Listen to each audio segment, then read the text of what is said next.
Hello and welcome to the channel. Today we're looking at Elspeth Stormslayer, which is one of the most powerful planeswalkers to come out within recent times, I think, just because it essentially has an anointed procession built in.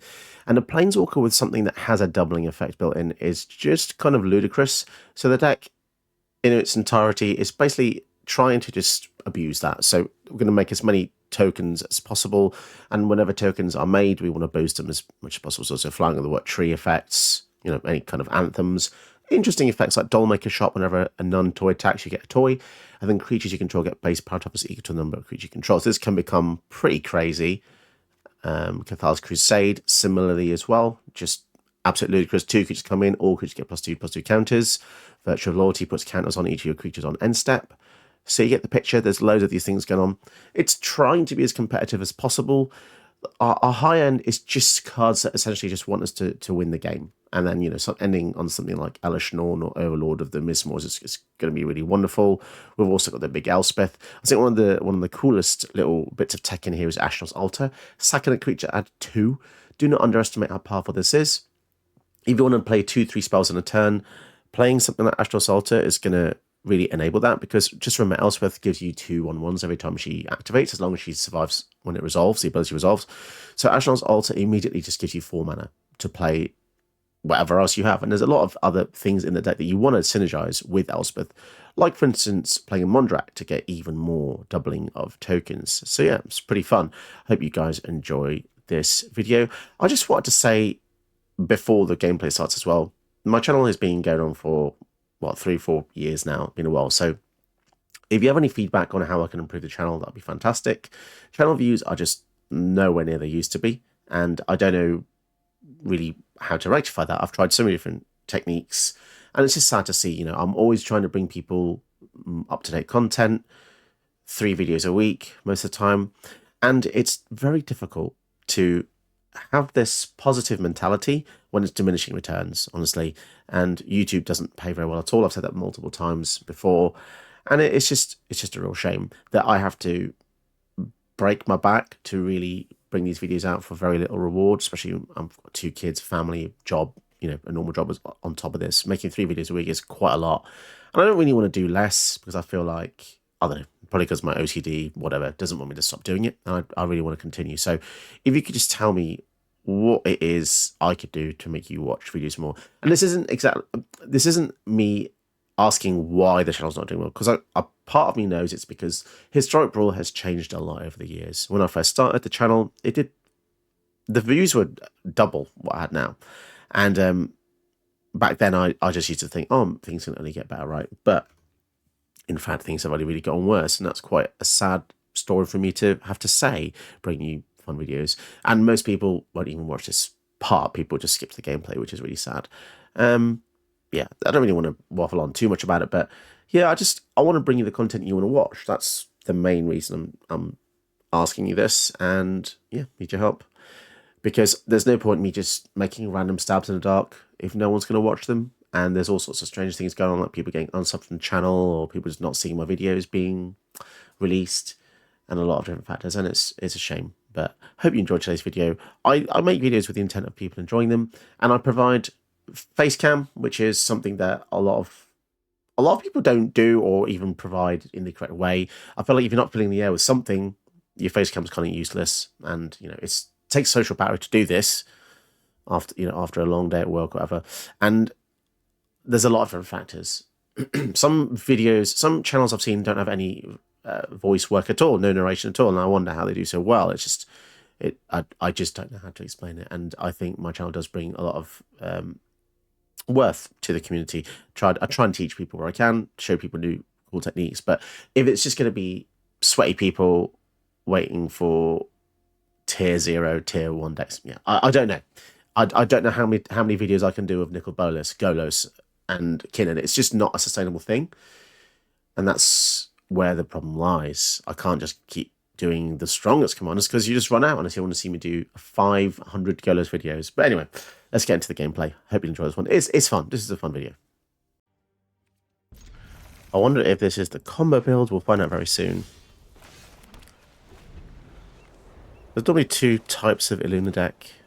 One that has no creatures and an omniscience, Winter Moon's pretty good if it resolves. Burn Willow clearing. Okay. So the more these non-basics they play, the better for us. Cultivate. A lot of ramp.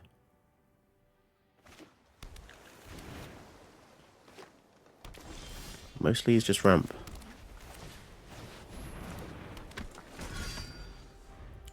Nothing to actually mutate onto yet.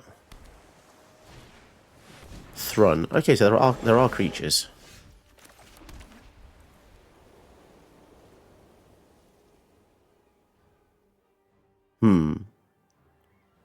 It's kind of annoying. Guess we just pray. Can't be countered. Indestructible trample. Can't be target of non-green spells you put in control. And it has indestructible. Oh no. Is that mutate? Can they mutate in an alternate cost, right? Okay. Non-green spells. And they're not attacking. Destroy target non-creature. Non-creature permanent.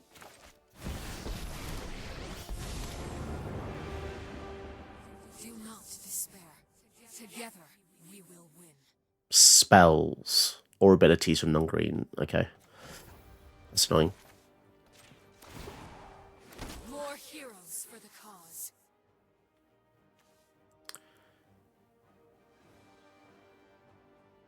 So many words. Okay, so we can attack. Because now it's a 9-4. Down to 12. Okay. Not sure how they get around this. Board wipe, some kind of red-based board wipe. Winter Moon has really done nothing here. What do they want to destroy? So they get another... Okay. So we get 2 3/3s. Fantastic. Thank you. And a C-Dash Octopus. Ugh, that's a lot of mutation going on there. Come on, Zone. Yeah, okay. And they get... What's that? It's Cyber Crypto. Okay, so this is legit a mutate build.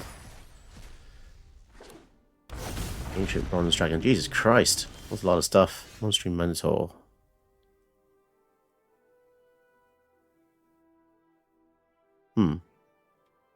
Let's attack.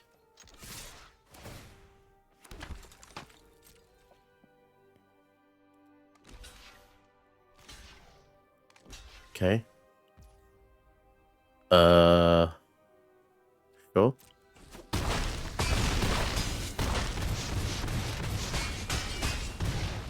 So that was Xaxes. Awesome. I felt very lucky there. I felt like I could have gone a completely different direction. Oh my god, a different commander. Rona. Herald of Invasion. Okay, Dimir. Let's go. Let's see how this works out. Interesting. This person loves Rona a lot because they've got the full art for it, so... Respect. Always try and ramp if you can. As early as you can. Over other things. Like playing Softer Spirit, probably not a great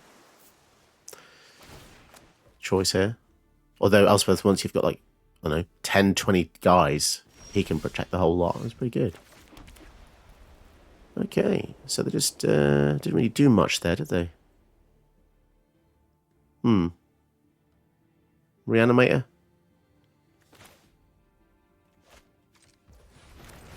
Let's see if they've got control spells. No? Oh, that is a bit weird. Three mana up in a Dimir build and no counter magic. I'm a bit surprised by that. Are they just going to reanimate this though? That's the worst case scenario. Okay. I'm even more confused now.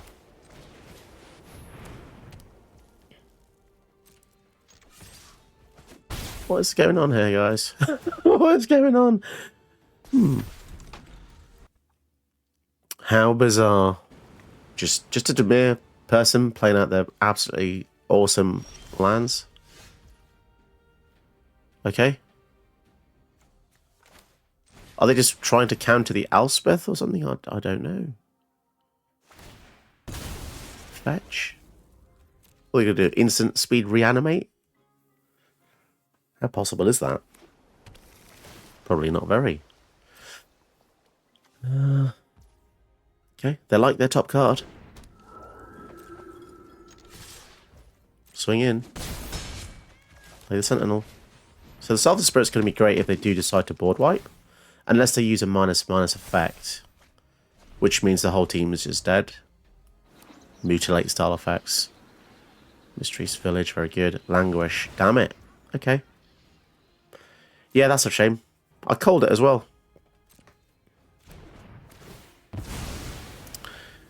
So they were basically waiting for us to play loads of dudes.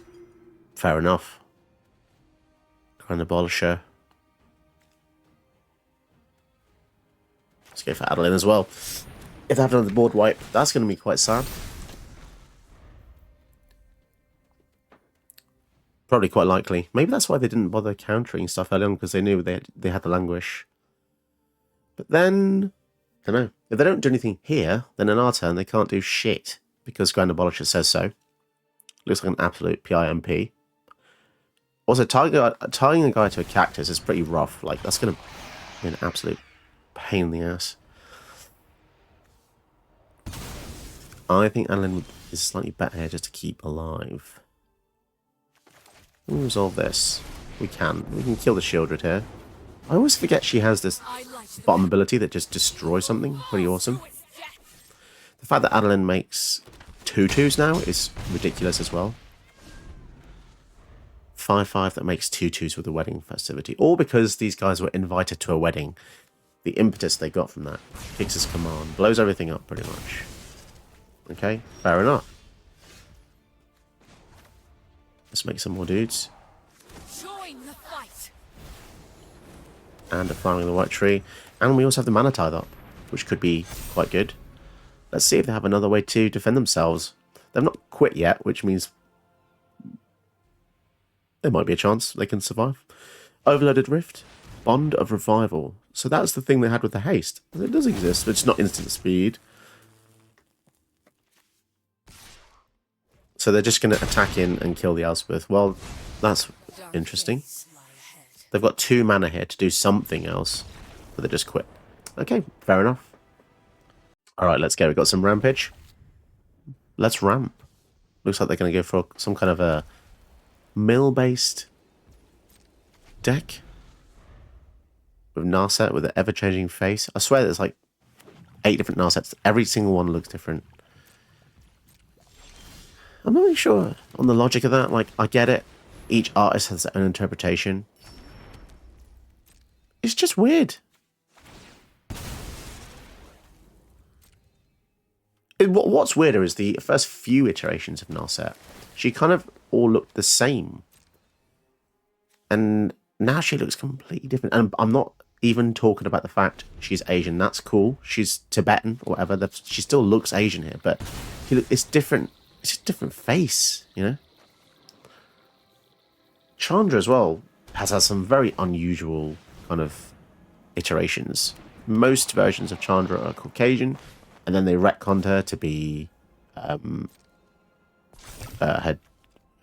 mum or dad was Indian, and then they made her Chinese looking in one of the images, which is kind of strange. Just stick with the narrative, man. Stop changing stuff. Who cares? That, like, no, like, I understand representation is good. I'm half Asian myself, and representation is good. But then just stick with that representation. Don't keep changing. It's just really, really odd to me, because a lot of video games have characters in which if you change the character's appearance, people would get annoyed. And it's happened a hell of a lot. Happens in Disney a lot. A lot of characters just change. And I'm not even talking about race swapping. I'm talking about within the same race. So it's just strange. I know for a fact that Wizards of the Coast has a design document, a master design document. And they have a head artist. And they vet all the artwork that comes out. especially with main characters like Narset. So it's weird how someone like Narset, who's one of the main characters, has so many different faces. It's just, there's no consistency anymore. I feel like there used to be. Like Jace, for instance, I always used to like Jace. Actually, Jace is, it's probably because Jace is covered by hood, right? But Jace always kind of looks the same. 4, 5, 6, 7. Do we just go for a big cat?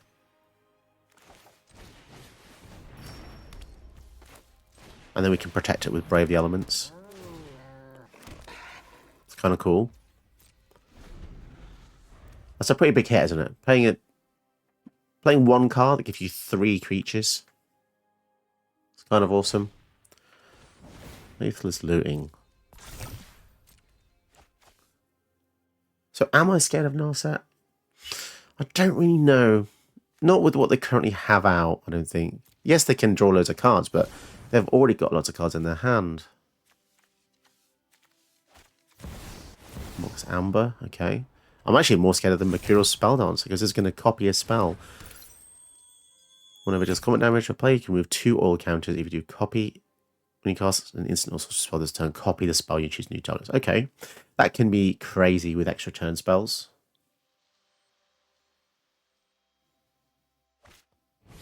Treasure Cruise, oh my god. Why didn't they attack first? Also, again, it's kind of counterintuitive because Narset wants you to now draw loads of cards by discarding your hand, but they've got 7, and they'll discard 7 to draw 3. Doesn't seem worth it, does it? In my opinion. All that for nothing. All those cogs and hoops and stuff. My god. What a wasted battle that was. Alright. Let's have a fight with Teval. Arbiter of Virtue. The Arbiter. Nice. We have the dog. That helps us ramp. Always good.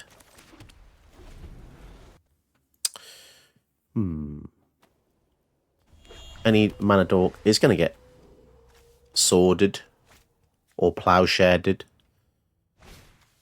Stitches Supplier. Eee. That mill's there.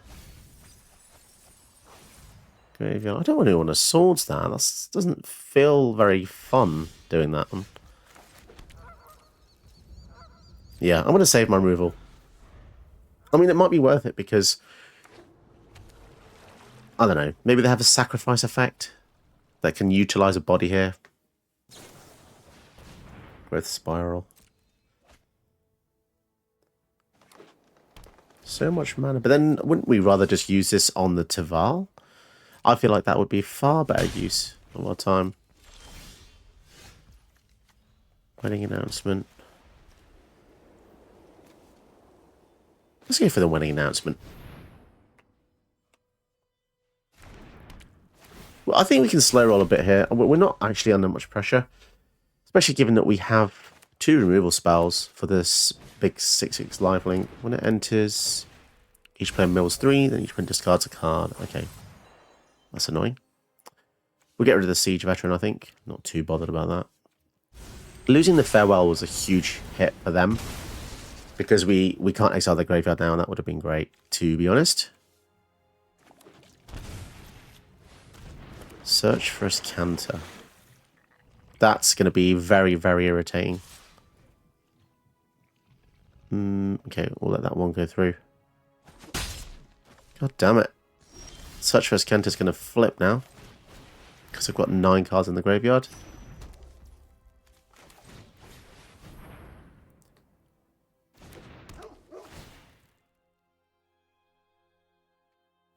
But they don't actually have the pressure to just back this play up. So yes, they can flip and keep searching for cards, but then if they don't hit any cards, then it doesn't do anything, right? So we'll see. But yeah, again, it's a huge shame that the Farewell's gone there.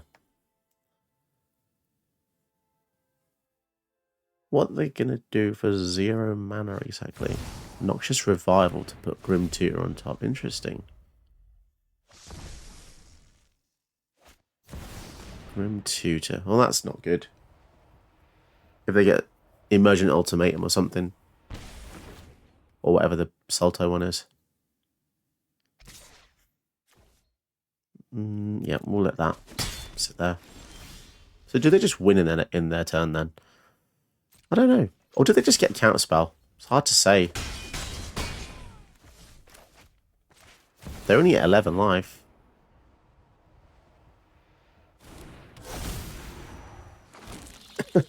I mean, this is the problem I had when I played Teval.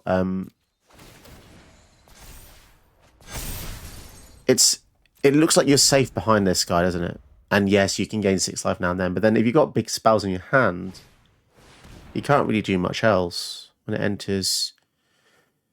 Okay, but if we kill her in response to her trigger, then I think we're fine. Unless I counter this. Yeah, because that's a triggered ability on top. They're going to use Pact, so everything will die here, annoyingly. But they will also not have a next turn, essentially. Okay, everything's dead. That's annoying.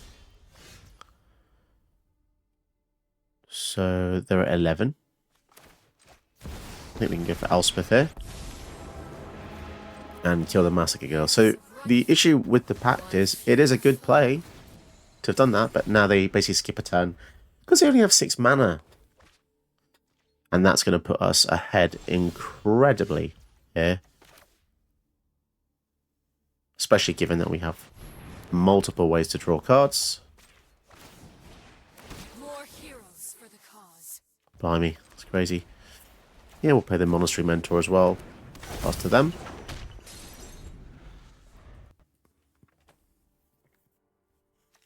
Teval. Noxious Gale. Okay, they're going to gain some life. Cool, we have a bit of a game going on then. Up to 14. Winter Moon is going to absolutely obliterate them. Sure thing. So, let's kill this to get rid of the blocker. And I think if we play this, we just win, to be honest. Join the fight. Brutal. Because they're going to be without 5 lands. Or 4 lands, I think. 4 lands. So they get to untap the forest and something else. Yeah, this is basically won us the game. Absolutely. This one rare is enough to just blow out multicolour decks. If you're playing monocolour decks and not using this in this meta, then maybe think about it. It is a bit of a dick move, but people will be a dick to you. So, so don't worry about it. Shove a Winter Moon in and say goodbye to your multicolour enemies. Did you know that you can help my channel by watching another one of my videos? Go ahead, you know you want to.